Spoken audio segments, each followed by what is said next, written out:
I'm going to say this one time for all the Pan-Africanists, African Spiritualists, Kemetic community, Hebrew Israelites, etc., etc., etc. in my comment. Okay, so if you actually read this book in its context from start to finish, you would not arrive at a white Jesus, nor would you arrive at a white Christianity.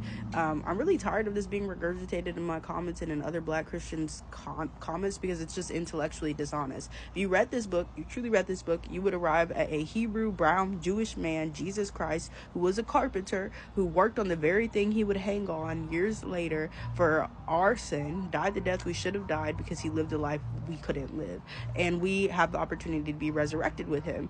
My thing is, I think it's obvious as to why slave masters would not want us to read this book. So saying that Christianity is a function of white supremacy, I think is white supremacy, because they didn't want us reading this. There's a reason that we were illiterate. There's a reason that we didn't know things like there's no Jew or Gentile in Christ Jesus. There's a reason that our ancestors still turned to Jesus when they found out about Jesus.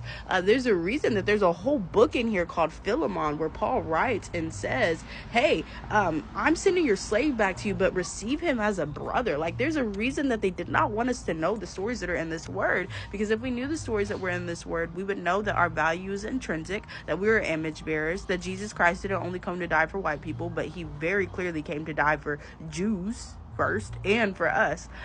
So this is just, again, intellectually dishonest. Second thing is, just because something predates something, is older, does not mean that it's necessarily true. Somebody said, oh, you need to go back and look at all the different Kemetic religions. And even if I were to concede the point that there were other African spiritual religions that predated Christianity, even though we know that Christianity was in Ethiopia and large parts of East Africa before places in Europe, even if I were to concede and still man and say, okay, yeah, there were other religions older than Christianity that we practiced until colonialism, just because those religions existed prior to us hearing about Christianity does not mean that those religions are necessarily true.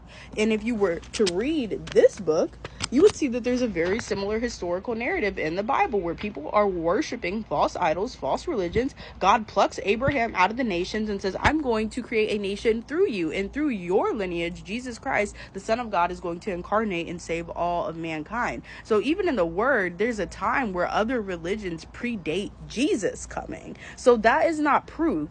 Validity is textual criticism. Validity is other historical documents corroborating the stories of the Bible that aren't in the Bible. Validity is the 500 eyewitness accounts that saw Jesus Christ after he resurrected from the dead. People saw him get up. Like, this is what we hang our faith on, because God doesn't necessarily require a blind faith. He left us a paper trail. And so to come in Black Christians' comments and continue to act like we're uneducated, we don't know our word, we don't know our culture, we don't know our history, again, it's just dishonest, and it's ingenuine.